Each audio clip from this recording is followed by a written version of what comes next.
Good afternoon, UTSC graduating class of 2019. I'm thrilled to be here with you, celebrating this milestone alongside your friends and family. This opportunity to address you is a tremendous honor. I want to give a shout out to Michelle Fong, Reagan Tigno, and the numerous faculty, staff, students, and volunteers who made today possible. I want to recognize Professor Wisdom Teddy, Professor William Goff, and the rest of my esteemed colleagues on this stage. And I would like to thank my mentors, Lisa Arneson, Alan Grant, Drew Dudley, as well as the numerous people who supported me throughout my formative years as an undergraduate student and beyond. Also, please give it up for my mom, who is sitting in the front.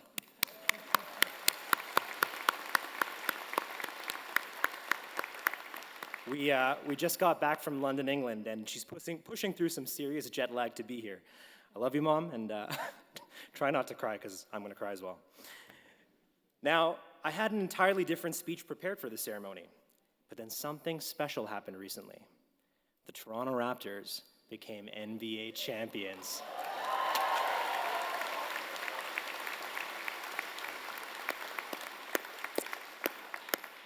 And their victory inspired me to rewrite my entire talk.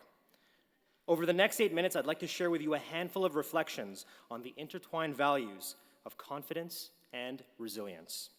The finals, the parade, this convocation, in light of these back-to-back celebrations, I've been unpacking something I've struggled with for a very long time.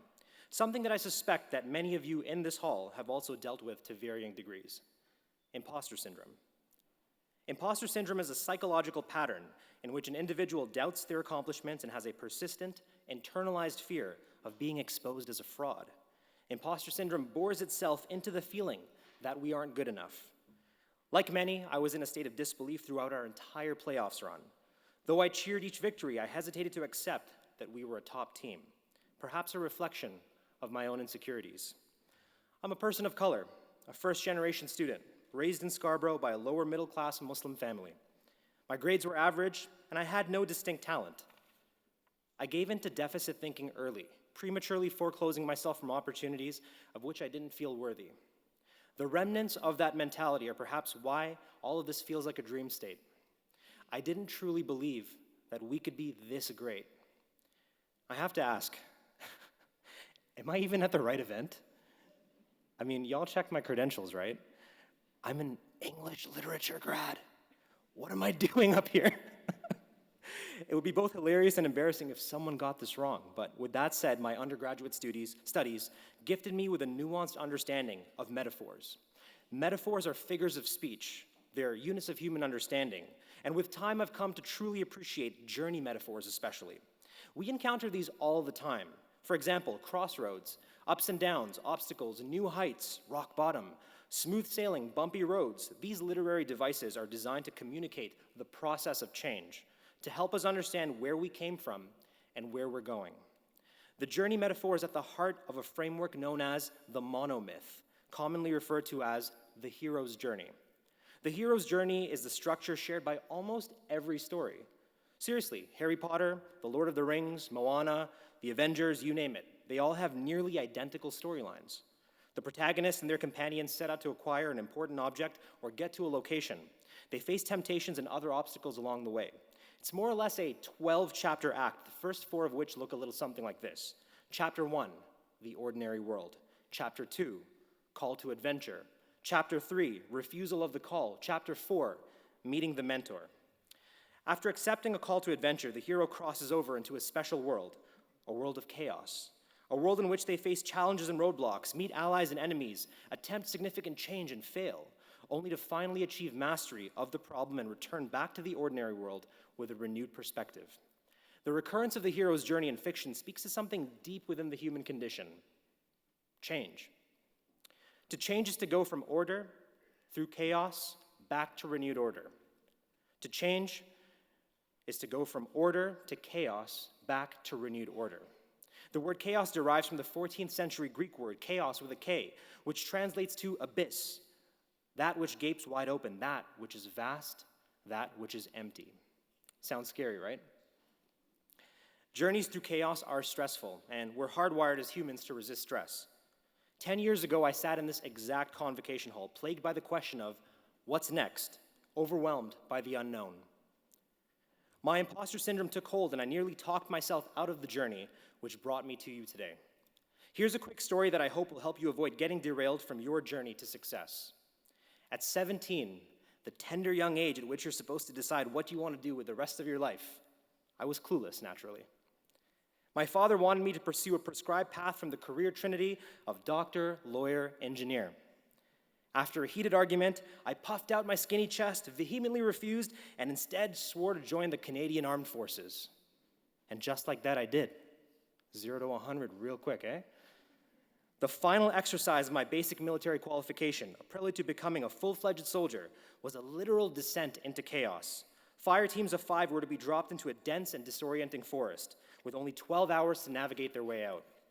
Sleep-deprived and armed with nothing but flashlights, scarce rations, a map, and a compass, this was a comprehensive test of all the skills we spent months developing. Remember how I said that we're hardwired as humans to resist stress? Well, my fire team was immediately overwhelmed by the task at hand and began to procrastinate. We disagreed, we argued, and we let adversity get the best of us.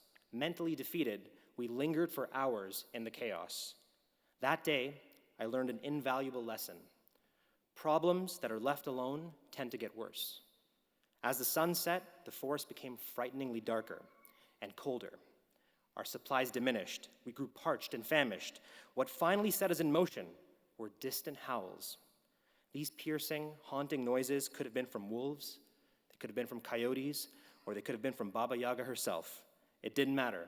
We weren't going to stick around and wait to find out. We hurriedly marched in the darkness. My most vivid recollection of this adventure was hearing the rhythmic crunch of twigs and leaves beneath my boots, interrupted by erratic scampering and scurrying behind me.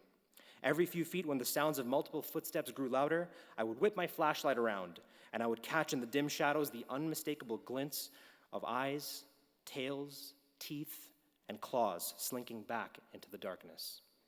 With a clear goal ahead and monsters in pursuit, something finally clicked. Not only did we have purpose, but we unlocked a dormant peak performance. Our foundations, months of classes, drills, training, and resilience building were activated by a sufficient amount of challenge. Ask yourselves if you haven't already done so. What's next? What's the next goal you'll chase once you walk across this stage? If you're unsure, I get it. You're staring out into the vast, empty abyss. Now, the easy thing to do in this situation would be, well, nothing. It will be to remain precisely where you are, to stay exactly the same. But staying the same didn't get you here. To advance towards a goal is to apply resistance against the universe. It is to endure stress. It is to successfully navigate the future, and it requires a considerable amount of resilience, the ability to adapt to and withstand stress. The Raptors' recent championship win was 24 years in the making. Each trial, each tribulation, each failure strengthened the organization's resolve. Each change made them more durable, more resilient. They built a foundation for success in much of the same way that you did. It's why the Raptors riveted you during the playoffs. It's why you flooded the streets in celebration on Thursday night. It's why you paraded on Monday. The Raptors' victory bolstered your faith in your hero's journey. Watching them, you realize that you too could be great. Sports, like works of fiction, are microcosms. They're simulations. And by mapping our experiences onto them, we rehearse scenarios of change that we can then act out in our own lives with confidence. I didn't realize it when I sat here a decade ago, but my time at UTSC prepared me in ways that are still unraveling. I'm grateful for everything that happened during my undergrad, both inside and especially outside the classroom. The people I met, the lessons I learned, the scenarios I practiced, all of it. They all contributed to a foundation for success. They made me more durable, they made me more resilient. Looking back, my fire team's process of navigating our way out of that forest was identical to the process of completing my undergrad. It was identical to the process of accomplishing any goal outside of my comfort zone. Each time it looked a little something like this. Number 1, I made my destination matter. Number 2, I unlocked peak performance. And number 3, I faced my fears head on. Challenge, stress, failure, these aren't reasons to decline a call to action or abandon a journey. If anything, they are markers that you are making progress. As UTSC alumni, as Torontonians, as Ontarians, as Canadians, the time has come to stop talking ourselves out of things and instead start talking ourselves into them. What if the Raptors talked themselves out of winning a championship this year just because they lost the last 24? The negative self-talk would have been as easy as this. On paper, were not good enough.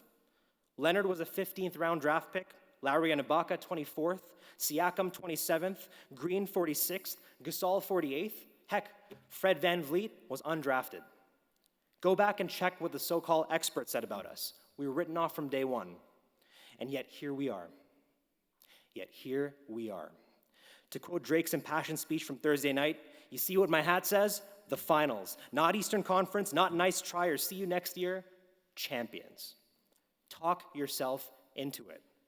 Journeys are inevitable if you want to get somewhere worth going. Never forget, at UTSC, you built a resilient foundation for success, a reason to silence your inner imposter and talk yourself into greatness. You're intelligent. Talk yourself into it. You're capable. Talk yourself into it. You're connected. Talk yourself into it. You deserve all of the good things coming your way. Talk yourself into it. The forward and upward progression in my life didn't come from talking myself out of things. The championship didn't come home by the Raptors talking themselves out of things. You didn't end up right here, right now, by talking yourself out of things. After all, stories by design don't get going until the hero embraces the call to adventure. So here's your next call to adventure. Be great. Talk yourself into it. You are officially about to become graduates of the University of Toronto Scarborough. You are part of a community of exceptional people who continue to work hard, be kind, and dream with their eyes open. When you're ready to accept this call to adventure, remember to silence your inner imposter. Yes, the abyss is unknown. Yes, it will get darker. Yes, it will get colder. But in your moments of doubt, when you hear the howls, don't give in to fear. Instead, face everything and rise. Congratulations, UTSC graduating class of 2019. You got this. Talk yourself into it.